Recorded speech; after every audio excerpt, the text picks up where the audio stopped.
Good morning! Ayan, grabing tension ngayon. Tingnan mo yung dalawa, oh. Oh, tingnan nakaupo. Sos, Ginoo. Ito naman si Inday. Mabuti na lang nandito siya tumulong. Tsaka kawawa yung kamuting kahoy namin kasi malamig na kaya namatay. Patay na yung dahon sa lamig. Pero kaning among kamuting kahoy di ni may bawa nog nani unod o wala. Wala ni unod ay no.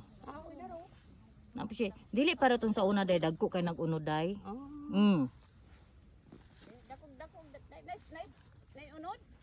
Nabiya po siya unod te. Ana amang pud gagmay man. Lagi gagmay siya, dili pang tama lang gina siya te. Sa bagay.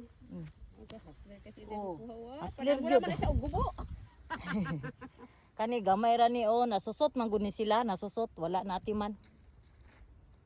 So mo nang giingon, tama lang gyud siya pangkaon.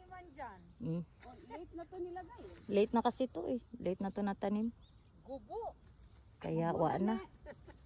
Tamang-tama lang, may masaing tayo niyan konti, no? Oh. Oh, saw-saw sa ginamos. Yes. Oh, ginamos pa more. Yan.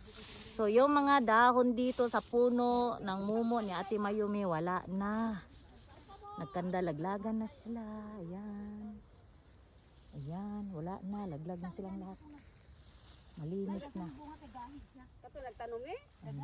Wala sa kikitabi?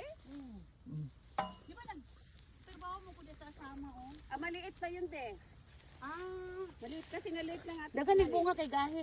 Nadako ni siya oh. Ayan. O, diba? Nakuha na nila. Ayan, oh. Malaki siya. Akin na ano Debbie? Pala Diba? Debbie? Napay na nga putol. Daghan, oh. Dara. Pamaon eh.